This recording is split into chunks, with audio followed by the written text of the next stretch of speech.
UGC act. जी हाँ, ये वही एक्ट है जिसके बारे में आज देश भर में कई सारे प्रोटेस्ट हो रहे हैं। लेकिन आखिर में ये यूजीसी एक्ट है क्या? ये कब, क्यों और कैसे आया? इसमें क्या अमेंडमेंट्स हुए, क्या चेंजेस किए गए, ये सारी चीज़ें आज इस वीडियो में आपको बताने वाला हूँ। तो आइए बिना किसी देरी के शुरू करते हैं। UGC act. यूजीसी एक्ट का मतलब होता है यूनिवर्सिटी ग्रांट कमीशन एक्ट। ये एक्ट 1956 में लागू किया गया था। इस एक्ट को लागू इसलिए किया गया था ताकि हायर एजुकेशन को मेंटेन और कोऑर्डिनेट किया जा सके। यूजीसी एक्ट और कॉलेजेस को रिकॉग्नाइजेशन प्रोवाइड करता है और गवर्नमेंट पॉलिसीज़ को एडवाइस देता है। अब बात करते हैं इसके पावर की। 1956 में इस एक्ट के बनने के बाद इसमें कई सारे अमेंडमेंट्स और चेंजेस हुए इसकी पावर और फंक्शनिंग को लेके, जिसमें सबसे ज़्यादा मेन अमेंडमेंट है 1972 का अमेंडमेंट, जिसमें इसमें फंडिंग को लेके और चेंजेस लाए गए ताकि क्वालिटी इंस्टीट्यूशंस को ही फाइनेंशियल सपोर्ट मिल सके। 1984 और 1985 में जो अमेंडमेंट्स लाए गए उसमें फंडिंग पे, जी हाँ, फंडिंग पे रोक लगाई गई ताकि मेरिट लिस्ट बेस्ड एडमिशन्स को हो पाए। अमीर लोग पैसों की हेल्प से जो सीट ले लेते थे और जो मिडिल क्लासेस को टैलेंट के बेस पर जो सीट्स नहीं मिलती थी, तो 1984 और 1985 के एक्ट में उन चेंजेस को अपडेट किया गया। अब बात करते हैं कि इसको पावर में कौन लेके आया। इसको पावर में सन 1953 के अंदर श्री मौलाना अब्दुल कलाम आज़ाद जी एक्शन में लेके आए, जो कि हमारे देश के सबसे पहले एजुकेशन मिनिस्टर भी थे। अब बात करते हैं कि एक्ट लागू कब हुआ। ये एक्ट पास मार्च 1956 में हुआ था और लागू नवंबर 1956 में हुआ। अब इस एक्ट को लागू कैसे किया गया? यूजीसी एक्ट को लेजिस्लेटिव प्रोसेस की हेल्प से एस्टेब्लिश किया गया था। काफ़ी रिकमेंडेशंस और कमीशंस बनने के बाद फाइनली 1956 में इस एक्ट को गवर्नमेंट ने पास किया। अब जो पहला अमेंडमेंट हुआ, जो कि अमेंडमेंट अभी 2026 में हुआ है, उस एक्ट में इतने प्रोटेस्ट क्यों हो रहे हैं?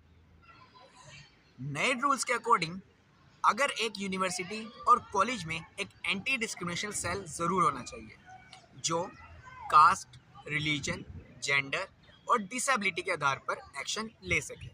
24 आवर्स एक्शन। जी, इसका मतलब कि हर एक के कास्ट बेस्ड डिस्क्रिमिनेशन पर 24 आवर्स के अंदर एक्शन लेना ज़रूरी है। अगर कंप्लेंट आती है तो हेड ऑफ इंस्टीट्यूशन को 24 घंटे के अंदर एक्शन लेना ही होगा। जिस भी सेल के जो भी चल हो गया। 24 आवर्स एक्शन के बाद 15 डेज इन्वेस्टिगेशन प्रोसेस। इसका मतलब कि पूरा मामला सिर्फ 15 दिन के अंदर सोल्व हो जाना चाहिए। OBC inclusion. थर्ड पॉइंट, मतलब कि पहली बार एससी एसटी के साथ ओबीसी को भी इसमें प्रॉफिट मिला।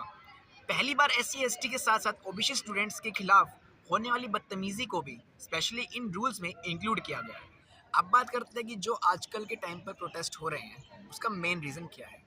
तो प्रोटेस्टर्स का कहना है कि regulations 3C and caste based discrimination को सिर्फ एससी, एसटी और ओबीसी तक लिमिटेड रखा गया। स्टूडेंट्स और फैकल्टी को डर है कि इस रूल का मिसयूज़ करके कोई भी किसी को फंसाया जा सकता है, क्योंकि झूठी शिकायत करने वाले पर कोई भी एक्शन नहीं होगा। इन कमिटीज़ में एससी, एसटी, ओबीसी और माइनॉरिटीज़ का रिप्रेजेंटेशन मैंडेटरी है, लेकिन जनरल कैटेगरी के लिए इसमें कोई भी फिक्स्ड रिप्रेजेंटेशन नहीं है। नए रूल्स में बर्डन ऑफ प्रूफ, इसका मतलब कि सच साबित करने की जिम्मेदारी बहुत ही ज़्यादा है एक्यूज्ड पर, क्योंकि जो कंप्लेंट करेगा वो अगर फॉल्स कंप्लेंट करेगा भी तब भी जो एक्यूज्ड है, मतलब कि जिसके ऊपर कंप्लेंट की गई है, उसके ऊपर ये बर्डन होगा कि वो कोई ना कोई ऐसा प्रूफ लेके आए जिससे वो निर्दोष साबित हो। अब ऐसा करना एक नेचुरल जस्टिस के खिलाफ है। अब दूसरा है कि लोगों की इतनी डिफरेंट थिंकिंग क्यों है इसको लेकर। अब बात करते हैं उन पर जो सपोर्टर्स हैं। इनका मानना है कि ये रूल्स बहुत पहले आ जाने चाहिए थे, क्योंकि पुराने लॉज काफ़ी एडवाइजरी सलाह देते थे सिर्फ, लेकिन इसके पास पावर है कि ये इन्वेस्टिगेशन और एक्शन दोनों साथ में ले। इसमें कोई भी सलाह देने की नीड नहीं है। सेकंड है 24 घंटे में एक्शन और 15 दिन में इन्वेस्टिगेशन को ये लोग एक रिवॉल्यूशन मानते हैं ताकि जस्टिस में देरी ना हो। अब बात करते हैं उनकी जो इस एक्ट की आलोचना कर रहे हैं। इसका मेन पॉइंट ये है कि डिस्क्रिमिनेशन की कोई कास्ट नहीं होती। बिल्कुल। अब डिस्क्रिमिनेशन तो क्या है, SC ST वाले भी कर सकते हैं आपस में, और जनरल वाले भी कर सकते हैं। तो पहली बात तो ये कि डिस्क्रिमिनेशन की कोई भी कास्ट इसमें नहीं होती। अगर कोई जनरल कैटेगरी वाला स्टूडेंट गरीब है या किसी और की वजह से बुली हो रहा है, तो उसे इस लॉ का प्रोटेक्शन क्यों नहीं मिल रहा? सबसे ज़्यादा मेन रीज़न यही है। सुप्रीम कोर्ट ने भी इसी पॉइंट पर स्टे लगाया है। इसका मतलब कि अब ये जो लॉ नया अमेंडमेंट 2026 में इस एक्ट के अंदर हुआ था, अब इस पर स्टे लग गया है।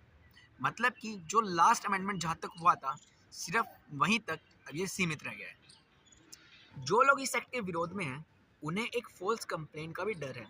इसका मतलब कि कोई भी फॉल्स कंप्लेंट करके किसी को भी फंसा सकता है, किसी से भी दुश्मनी हो, चाहे वो टीचर ही क्यों ना हो, और वो झूठे केस में उसे अंदर कर सकता है।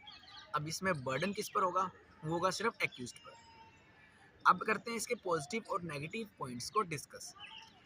पॉजिटिव पॉइंट्स ये है कि इसमें ज़्यादा अकाउंटेबिलिटी है। मतलब कि पहले के रूल सिर्फ गाइडलाइंस होते थे, लेकिन 2026 के रूल्स में वाइस चांसलर और प्रिंसिपल को डायरेक्टली जिम्मेदार ठहराया गया है। अगर डिस्क्रिमिनेशन हुआ उनके इंस्टीट्यूट या यूनिवर्सिटीज़ के अंदर, तो सबसे पहले वाइस चांसलर और प्रिंसिपल को ही इसका जिम्मेदार ठहराया जाएगा। फास्ट ट्रैक जस्टिस, 24 घंटे में रिस्पॉन्स और 15 दिन में इन्वेस्टिगेशन खत्म करना एक बड़ा स्टेप है। स्टूडेंट्स को बरसों तक इंसाफ का इंतज़ार करना पड़ता है। ओबीसी इंक्लूजन, पहली बार ओबीसी स्टूडेंट्स को भी वही प्रोटेक्शन मिल रही है जो SC ST को मिला करती है, जिससे एक बड़ी स्टूडेंट पॉपुलेशन सेफ फील करेगी।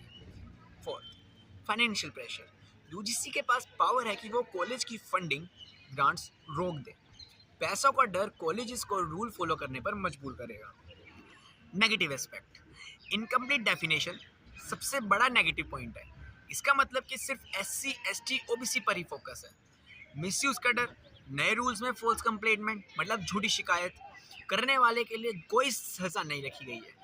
इससे लोग पर्सनल दुश्मनी निकालने के लिए भी इस लॉ का गलत इस्तेमाल कर सकते हैं। अब बात करते हैं सबसे ज़्यादा मेन चीज़ जो आजकल कॉलेजेस में होती है, रैगिंग एप्स।